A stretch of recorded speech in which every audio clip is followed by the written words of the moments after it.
Good morning girls. हमारा topic है आज का आपका खाद्य खमीरीकरण यानी फूड फर्मेंटेशन।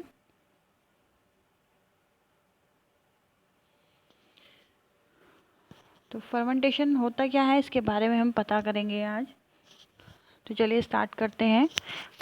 खमीरीकरण की क्रिया का ज्ञान बहुत प्राचीन काल से है। मीठे फलों के रस से सोम रस और द्राक्षासव आदि पेय पदार्थ खमीरीकरण द्वारा ही मिलते थे।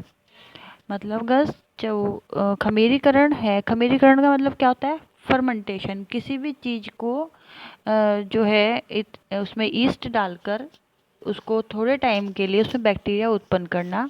लेकिन ये बैक्टीरिया क्या होते हैं, ये हमारे बॉडी के लिए एक लाभदायक होते हैं। जैसे आपने आजकल दही देखी है मार्केट में जो आती है डिब्बों में, अमूल की हो गई, पराग की हो गई है, और भी कंपनियां हैं उनमें। तो वो क्या होती है दही, वो फर्मेंटेशन के थ्रू जमती हैं।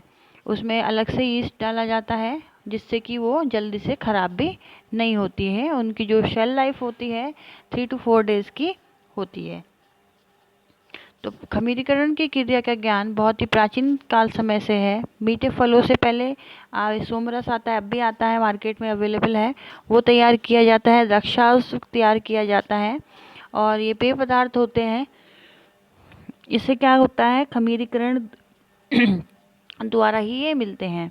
यदि गन्ने के रस में कुछ खमीर यानी ईस्ट डालकर रख दिया जाए तो कुछ समय बाद द्रव में झाग उठने लगेंगे और बुलबुलों के साथ गैस निकलती है। खमीर की उपस्थिति में धीरे धीरे गन्ने की शक्कर का अपघटन यानी डिकम्पोजिशन होता है। खमीर एक विशेष प्रकार का पौधा है। गर्ल्स, जब आपने देखा होगा हम सिरका तैयार करते हैं, चाहे वो जामुन का हो, चाहे वो गन्ने का हो, चाहे वो सेब का हो, चाहे वो अंगूर का हो, तो उसे क्या होता है उसमें ईस्ट डाल के रखते हैं उसके रस में, कि जिस भी फल का हमें जो है जूस बनाना है या खमीरीकरण करना है उसमें थोड़ी सी ईस्ट डाल देते हैं। तो वो कुछ टाइम के बाद जो है उसमें बुलबुले उठने लगते हैं, गैस निकलने लगती है और एक प्रकार का पौधा उसमें जम जाता है जिसे क्या कहते हैं, खमीर कहते हैं, यानी ईस्ट कहते हैं। इसमें क्या होता है, जो शक्कर होती है खमीर में उपस्थित या पेय पदार्थ में उपस्थित, वो धीरे धीरे उसका अपघटन होता जाता है, मतलब वो घटती चली जाती है, यानी जिसे हम डिकम्पोजिशन कहते हैं। फिर है, यह एक कोशिका का बना होता है। यह बहुत सूक्ष्म होता है, माइक्रोस्कोपिक होता है, मतलब ये बहुत ही सूक्ष्म होता है। हम इसे नहीं देख सकते हैं खुली आंखों से। अगर हमें इसे देखना है तो हमें थ्रू माइक्रोस्कोप ही देखना पड़ेगा और केवल सूक्ष्मदर्शी द्वारा ही देखा जा सकता है। अन्य जीवों की तरह खमीर को भी भोजन की आवश्यकता होती है। मतलब जैसे अन्य जीव होते हैं उनकी तरह खमीर को भी भोजन की आवश्यकता होती है। खमीर शक्कर युक्त पदार्थों के अपघटन से ऊर्जा प्राप्त करता है। जिस भी पेय पदार्थ में आपके शक्कर होगी तो ये खमीर क्या करेगा, उससे ही ऊर्जा प्राप्त करेगा।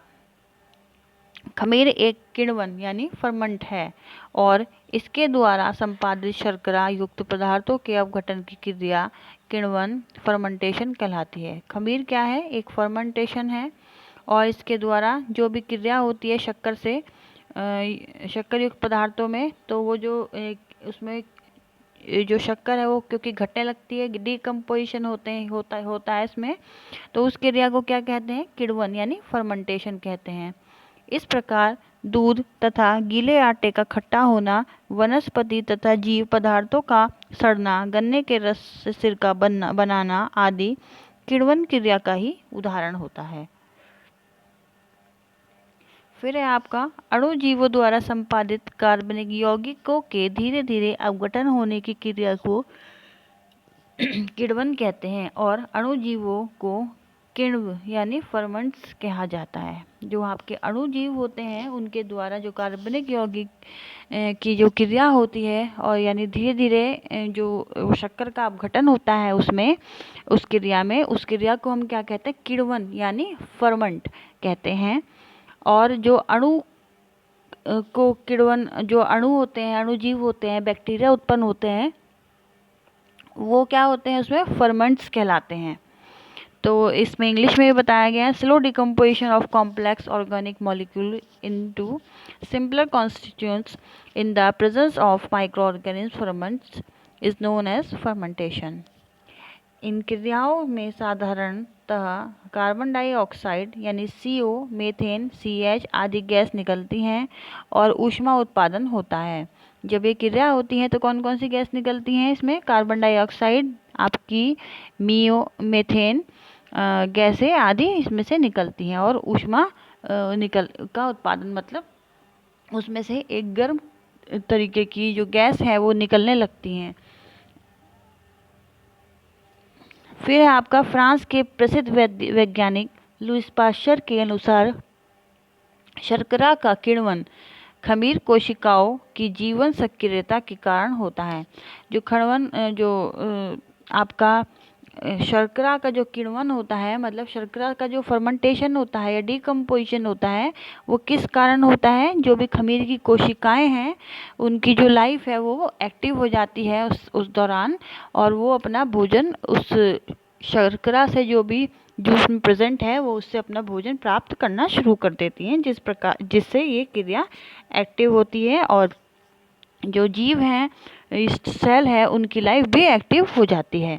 लिबिक के अनुसार शर्करा के किण्वन का खमीर कोशिकाओं की जीवन सक्रियता से कोई संबंध नहीं। अब जो है लिबिक थे, उन्होंने कहा कि जो शर्करा है उनका जो किण्वन होता है उसका जो है यानी फर्मेंट होता है, उसका खमीर कोशिकाओं से कोई भी लेना देना नहीं है और ये वास्तव में रासायनिक अभिक्रिया है। इन्होंने कहा कि इसका कोई लेना देना नहीं है इस क्रिया का, इससे किण्वन का, ये सिर्फ एक रासायनिक क्रिया है जिनमें किण्व के अंदर रहने वाले संक्रिय नाइट्रोजन युक्त पदार्थ भाग लेते हैं। जिसमें क्या होता है, किण्व यानी जो भी आपके फर्मेंट्स हैं उसके अंदर जो भी मतलब एक सक्रिय, मतलब एक नाइट्रोजन युक्त जो भी पदार्थ रहते हैं वो उस क्रिया में भाग लेते हैं, जिसकी वजह से ये क्रिया होती है।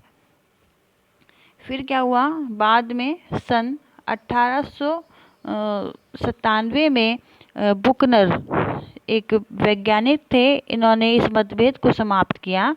उसने खमीर को क्या करा, बालू और जल के साथ दाब पर पीसा जिससे खमीर के जीवन सक्रियता समाप्त हो जाए। फिर उसने इसको छानकर खमीर का स्वच्छ जूस प्राप्त किया। जब इस स्वच्छ जूस को शर्करा में मिलाया गया तो उसमें भी किण्वन करने का गुण विद्यमान था। अतः इस प्रयोग द्वारा यह सिद्ध हो गया था कि किण्वन का अणुजीवों की जीवन सक्रियता से कोई संबंध नहीं है।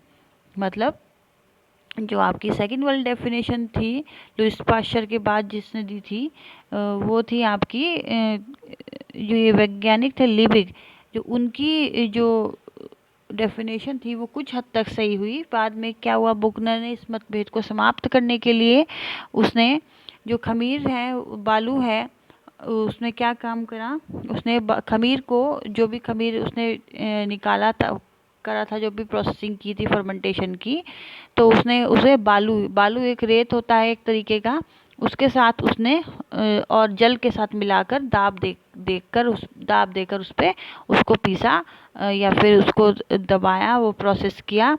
और फिर क्या हुआ कि खमीर की जो जीवन सक्रियता है वो समाप्त हो जाए, इसलिए ये काम किया गया।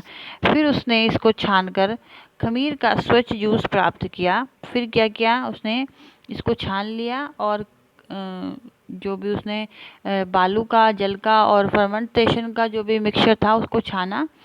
उसके बाद जो भी जूस प्राप्त हुआ, फिर उसने क्या किया, उस स्वच्छ जूस को उसमें फिर से उसने शर्करा मिलाई, तो उसमें भी जो है फर्मेंटेशन का गुण विद्यमान हो गया। अतः इस प्रयोग द्वारा यह सिद्ध हो गया कि किण्वन का अणुजीवों की सक्रियता से कोई संबंध नहीं है। मतलब जो सेल लाइफ होती है जीवाणुओं की, उससे जो है ये प्रोसेस होती है, जब उससे जो आपके सेल हैं उससे इनका कोई संबंध नहीं है किसी भी प्रकार का।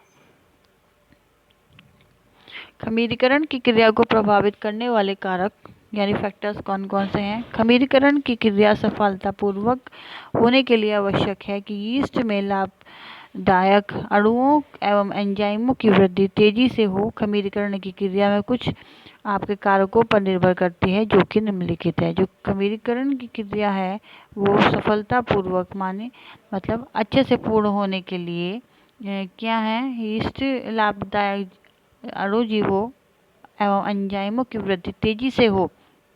ये किस बात पर निर्भर करती है, डिपेंड करती है उनके कुछ पॉइंट्स पे, जो है आपके फर्स्ट पॉइंट है आपका तापमान। भोजन के साथ साधन के अलावा यीस्ट की वृद्धि के लिए एक उचित तापमान भी आवश्यक होती है। भोजन के साधन के अलावा मतलब जो भोजन है एक वो एक साधन हो गया हमारे लिए, हमारे जीवन के लिए, और यीस्ट की उत्पत्ति के लिए भी यीस्ट की वृद्धि के लिए एक उचित तापमान भी आवश्यक होता है। फ्रिज के तापमान पर इसकी वृद्धि रुक जाती है या धीमी पड़ जाती है। 105 डिग्री फ़ारेनहाइट से 100 मतलब यानी 40.5 डिग्री सेंटीग्रेड तापक्रम पर यीस्ट का नाश होना प्रारंभ हो जाता है तथा 140 डिग्री फ़ारेनहाइट यानी 60 डिग्री सेंटीग्रेड पर यीस्ट जो है आपका वो पूरी तरह नष्ट हो जाता है। यीस्ट की वृद्धि 80 से 90 डिग्री फ़ारेनहाइट तक सबसे अच्छी होती है। फिर है आपका नेक्स्ट पीएच।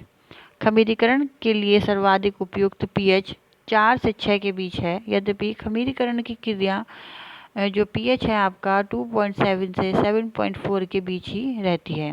थर्ड है आपका पोषक तत्व। यीस्ट की वृद्धि व विकास के लिए पोषक तत्वों की भी आवश्यकता होती है, जैसे आपका विटामिन हो गया, खनिज लवण हो गया, नाइट्रोजन हो गया। ये सारे पदार्थ जो है नमक या शक्कर की उपस्थिति में यीस्ट में से पानी निकलने लगता है, वह उसकी क्रियाशीलता में कमी आने लगती है। फोर्थ है आपका आर्द्रता एवं नमी।